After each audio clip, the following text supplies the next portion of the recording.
Hello అండి. ఇప్పుడు చాలామంది పెయిన్‌లెస్ వ్యాక్సినేషన్ గురించి గూడా అడుగుతా ఉంటారు.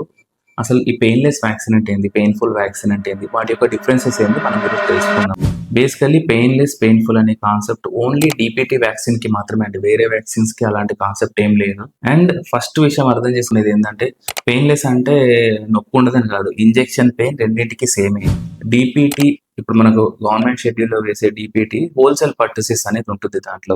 ఆ సెల్ పూర్తిగా ఉంటుందన్నమాట. అంటే మనకి యాంటీజెనిక్ కంటెంట్, ఇమ్యూనిటీ ఇచ్చే కంటెంట్‌తో పాటు పూర్తిగా సెల్ వాల్ అనేది ఉంటుంది. నెక్స్ట్ పెయిన్‌లెస్ వ్యాక్సిన్‌లో ఏముంటుందంటే అసెల్యులార్ పెర్టిసిస్ అనేది ఉంటుంది. అసెల్యులార్ మీన్స్ దాంట్లో ఓన్లీ ప్యూరిఫైడ్ యాంటిజెన్స్ మాత్రమే ఉంటాయి. వేరే కంటెంట్ ఏదైతే ఉందో యాంటిజెనిక్ కంటెంట్ కాకుండా వేరే కంటెంట్ అంతా రిమూవ్ చేసేస్తారు ప్యూరిఫికేషన్ ప్రాసెస్ ద్వారా. అలా చేయడం ద్వారా ఏమవుతుందంటే మనకి ఇమ్యూనిటీ రిటైన్ అవుతుంది. సైడ్ ఎఫెక్ట్స్ అనేవి లైక్ వాపు గాని, ఫీవర్ రావడం గాని ఇట్లాంటి ఇబ్బందులు ఏమీ లేకుండా ఉంటాయన్నమాట. దీన్ని పెయిన్‌లెస్ వ్యాక్సిన్ అంటాం.